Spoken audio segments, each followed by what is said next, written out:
வணக்கம். ஜேபி செவனார் உங்களை அன்புடன் வரவேற்கிறோம்.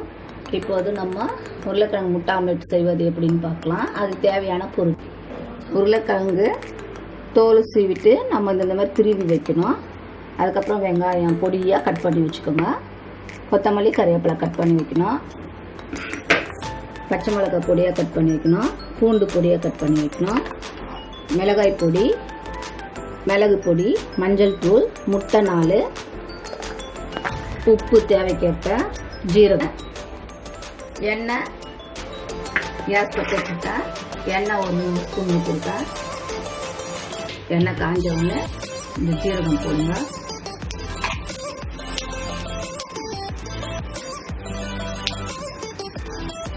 அடுத்தது பச்சை மிளகாய், அடுத்தது பூண்டு,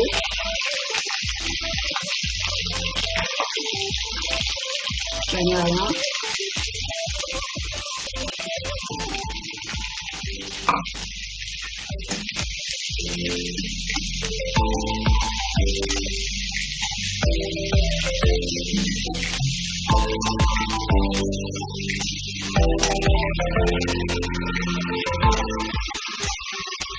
இது பொன்னிறமா கொஞ்சம் வதக்கட்டும். ஜீரகம் எதுக்கு போடுறோம்னா, நம்ம இந்த உருளைக்கிழங்கு முட்டைலாம் கேஸ்னால வேண்டி ஜீரணிக்க தன்மை சீக்கிரம் முடியும், சீக்கிரமா ஜீரணம் ஆயிடுறதுக்காக தான் இந்த ஜீரகம் போடுறோம். இப்போ வெங்காயம் பொன்னிறமா ஆயிடுச்சு. நம்ம உருளைக்கிழங்கு போட போகிறோம். 4 வெங்காயம்னா 4 முட்டைக்கு மட்டும் நம்ம போட வேண்டியது உருளைக்கிழங்கு 3, வெங்காயம் 3, 4 முட்டைக்கு. சரிங்களா? உங்களுக்கு கையில் எனக்கு எல்லாமே கம்மியாக தான் வேணும்னா நீங்கள் கம்மி பண்ணிக்கலாம்.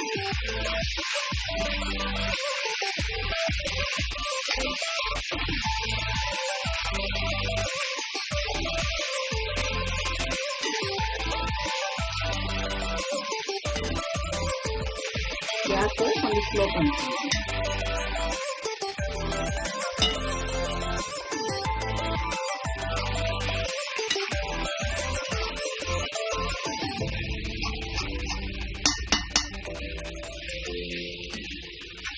இரும்பு கடாயினால வந்து உங்களுக்கு அனல் இருந்துகிட்டே இருக்கும், சூடு.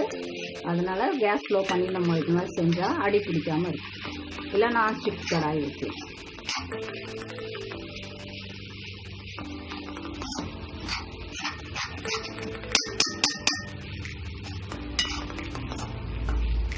உருளைக்கிழங்கு ஒரு 5 நிமிஷம் பச்சை வாசனை போகிற வரைக்கும் நம்ம ஃப்ரை பண்ணிக்கலாம்.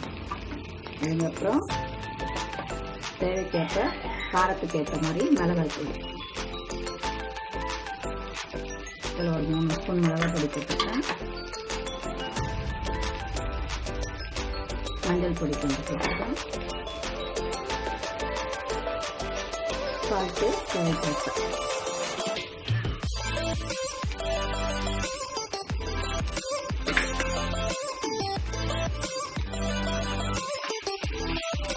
எல்லாத்தையும் மிக்ஸ் பண்ணி சுற்றியாக வதக்கணும்.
கொஞ்சம் ஃபாஸ்ட்டாக வச்சுக்கணும்.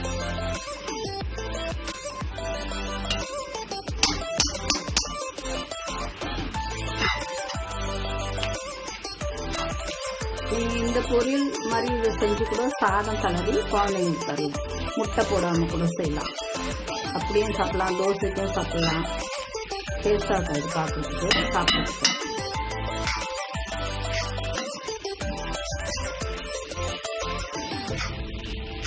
பாருங்க, வதக்கும் போதே என்ன வாசனையாக நல்லா இருக்கு.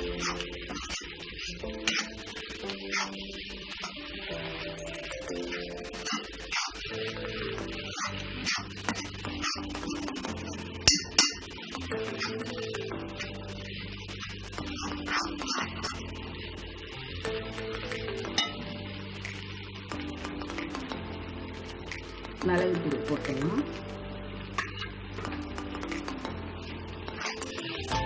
இப்போ இதுலேயே நம்ம ஒரு பாத்திரத்தில் அப்படியே இதெல்லாம் போட்டு முட்டை போட்டு அடித்து தவால போட்டுக்கலாம்.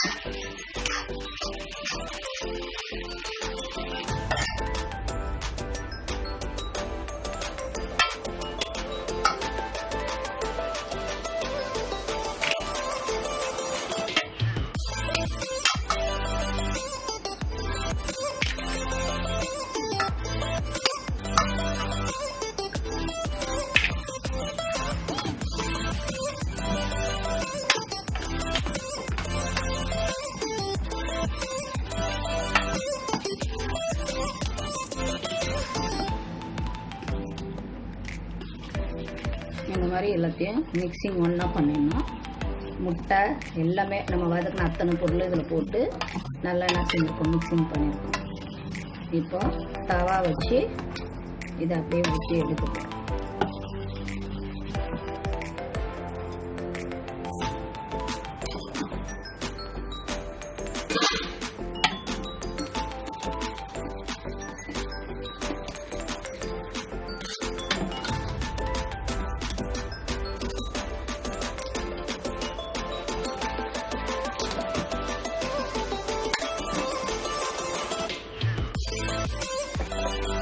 பார்த்தீங்கன்னா இப்போ தவால எண்ணெய் ஒரு ஸ்பூன் போட்டு கொஞ்சம் சூடு ஆகிடுச்சு. பார்த்தீங்கன்னா இப்போ நீங்கள் இதை ஆம்லெட் போடணும்.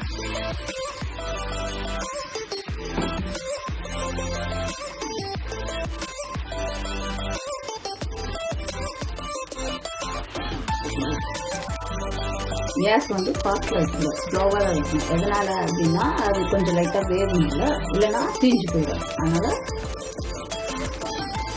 தீஞ்சு போயிடும். இப்போ பார்த்தீங்கன்னா செய்யும் போதே பாருங்கள் எவ்வளோ ஒரு வாசனையாக நல்லா இருக்குது. ஸ்மெல் அந்த எல்லா மசாலா எல்லாம் கலந்து எக்கோடு கலந்தோடனே வாசனை நல்லா முன் வந்து பாருங்கள். சாப்பிடணும் போல இப்போவே தோணும் குழந்தைங்களுக்கு.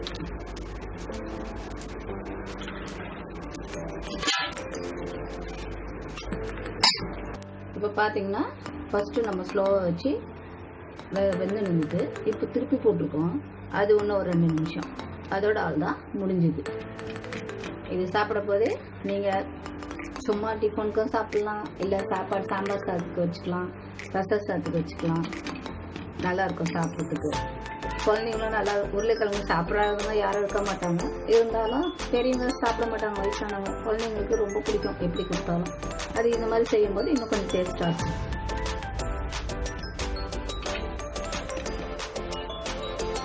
முடிஞ்சுது. இப்போ நம்ம இதை அப்படியே இப்போ பார்த்தீங்கன்னா பாருங்க எவ்வளோ அழகாக வந்துருக்கு. பார்க்கும்போது எவ்வளோ அழகாக இருக்கு பாருங்க. இதை பார்த்தீங்கன்னா எவ்வளோ அழகாக இருக்குது பாருங்கள். இதை பார்க்கும்போதே குழந்தைங்களுக்கு சாப்பிட தோணும். நம்ம இந்த மாதிரி செஞ்சு கொடுக்கும்போது எல்லாருக்குமே விரும்பி சாப்பிடுவோம். உங்களுக்கு பிடிச்சிருந்தா சாப்பிட்டு உங்கள் ஃப்ரெண்ட்ஸ்க்கெலாம் சொல்லுங்கள், ஷேர் பண்ணிவிடுங்க, சொந்தக்காரங்களுக்கெலாம். நன்றி, வணக்கம். மறக்காமல் லைக் கமெண்ட் பண்ணுங்கள்.